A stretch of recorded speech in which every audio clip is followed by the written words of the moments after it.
Among outstanding auto mechanics, Fred Guestwicki is exceptionally talented. As a mechanic at the local Hyundai dealer in Canton, Ohio, he entered the company's Auto Olympics. He took the gold medal in his region, he took the gold medal nationally, and competing in Korea, Fred walked away with the bronze medal. It was like he was meant to be working on cars. He loved the way engines sounded. He loved the way cars were put together. He loved everything about every car made on the face of the earth. Fred is not one to be caged, so he left his job and opened his own shop. He calls it Fix It with Fred, and he does indeed fix anything that takes gas. Cars, motorhomes, lawnmowers, go-karts, chainsaws, weed whackers, whatever takes gas, Fred will fix it. I wanted to have an auto mechanic come on and just take questions, answer people's questions about their cars. And I talked to a couple of mechanics, and they just real dry personalities, no sense of humor. But Fred's, the exact opposite of that. He jokes and laughs with everybody. Women love him, men love him, kids love him. You're never going to meet somebody in life quite like Fred, let alone an auto mechanic like Fred. This shop might be filled with a bunch of dudes, but I run this shop. That is the boss lady. She's in charge of getting cars in, getting customers in, getting money, paying all of us. All our pay is her. If it's not fixing a car, that's her. All day. The reason she's in charge is if somebody comes in and goes, you know what, I'm $50 short, she's like, okay, well, then when you get the $50, come back and you can pick your car up. Other thing that's good, even if I want to know what I'm supposed to do next, I ask her. Even though I'm technically the boss. She's not mean, she's just tough. She doesn't take shit from anybody. Does not matter who, where, when. No sense. And now that she's pregnant, she takes even less. So Fred's all right with the sling? What's that? He's all right with this. Oh, yeah, he wants one. Oh, He said he is not ashamed to wear the baby. That's what he said. I will so wear the baby. I will wear the baby proud in a 4X woman sling, otherwise known as big bitch size. That's what I wear. I wear huge bitch. That's what size it said on it. No, it looked like he was encased in sausage casing or something. He's almost 6'5". And how much does he weigh? 250. Wow. Yeah, so not a lot of stuff fits him. No, I got the most manly color. I mean, all the other ones were like pinks. But then, we're having a boy, so I was like, I have to get some kind of boy color. We have a rat terrier. She's a big whopping 13 pounds. We tried to put her in it to see if it would work, but it didn't work. Correct. I did completely 100% steal Minion. Tell us about Minion. Minion? That's me. Number one draft pick. Right Come on, here. bring him into the picture. Start with a little bit more, Minion. Minion, get over there. You got beer. Beer's allowed. You're old. How old are you? Okay, then. I've noticed the most important part of Minion is the tilde. The tilde is important. That's where the power lies. When I left, I said to you, when you go to leave Wakeham's, don't go anywhere else, come to me.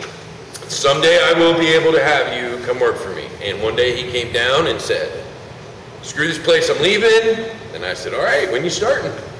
So I started that day. JT came in, asked for a job, I talked to him, and JT, within a week, he fit right in where it felt like he'd been working here 6 months. Well, I was actually here before Fred was, and I was just doing side work, and Fred kind of noticed and said, hey, I kind of need some help, why don't you work for me? But I do like to watch what I put into my body. Milk, food, whatever it is. I just try and, I actually had a lot of problems early on in life with my stomach. Went to a bunch of specialists and stuff. No one could figure out what was wrong with me. Started researching on my own just because I was sick of being sick, and found out that nutrition had a lot to do with it. I changed my diet. Stomach problems, gone. But I do smoke, yes. I gotta keep the balance. I eat healthy, so I gotta smoke. When somebody brings their car in and we figure out what's broke and what they need to repair, we establish, is this something you want to fix or something you want to ditch? Is it worth putting the money into? There's some cars out there that you can get 500,000 miles out of them. There's some cars that at 90,000 miles are ready for the junkyard. Normally a scrap car, if it's intact and it's a full car, between $300 and $400 is the scrap value for dirty metal. But if you have a car that's got like a blown engine or a blown transmission, it's useless to a salvage yard.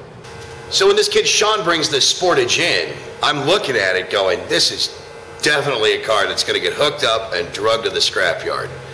And I was talking to Fred about it. Fred said, actually, no. for as problematic as the Kia Sportages were, because this was a two-wheel drive, it was actually worth fixing. I estimated his repair cost $500. He could go another 50,000 miles before another major repair needs done. So that's about a penny a mile. So that's cheaper than gas. So it's worth doing. So this Ford Ranger gets towed in, this late model Ford Ranger, like a 92, 93. And I'm looking at this Ranger going, well, Ford doesn't make this anymore. Kia doesn't make the Sportage anymore.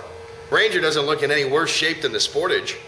I'm thinking that Fred's going to want to fix this. I'm thinking it's not that bad. It's a Ranger. Well, Fred had a little bit of a different opinion. It's dead! That Ranger, when it came on the tow truck, something told me it was going to be more than they needed to put in it. Had no brakes. It didn't even have a battery. It hadn't ran in years, 200,000 miles. You'd be better off just putting that money into another car. So I told them they just need to ditch it.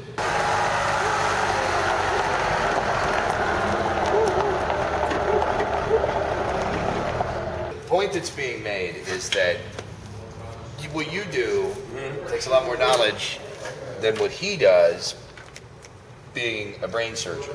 Okay. Because every brain is relatively the same. Yes. However, every car is completely different. You got a point there. But every brand isn't. I mean, they're relatively the same as in every car has an engine. Every car has seats. There's still different iterations But of everything. but the layout of every person's brain is generally You the have a same. schematic right? you have to look at for a boy's brain, a girl's brain, a white person's brain, a black person's brain, an Indian's brain, or are all brains composed in the same, like everybody's cerebral cortex is in the same place? It's in the same place, but they're different. There's differences within the cerebral cortex in males, females. Right, but Even in gay and straight men, there's differences in different areas of the brain. right, but they're in the same spot. Yeah. You don't need a map to know where to go. No, at all. You just have to study the map a lot so you know where everything is. Sure, but there's only one map.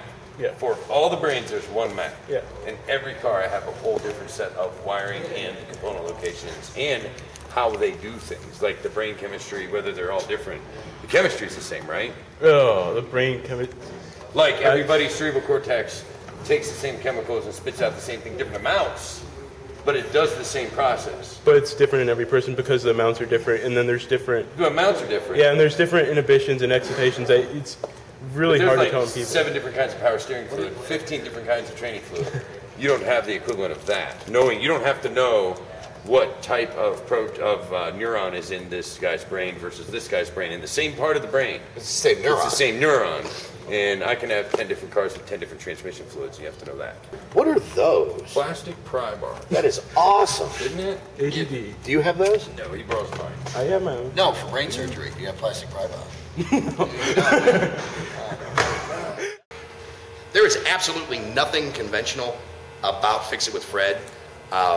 From the people that work here, to the customers, to the distributors and the suppliers, there is something about everybody that is here at any given moment. There's always new stuff happening and things going on that don't normally happen other places. No 2 days are the same at Fix It with Fred, period.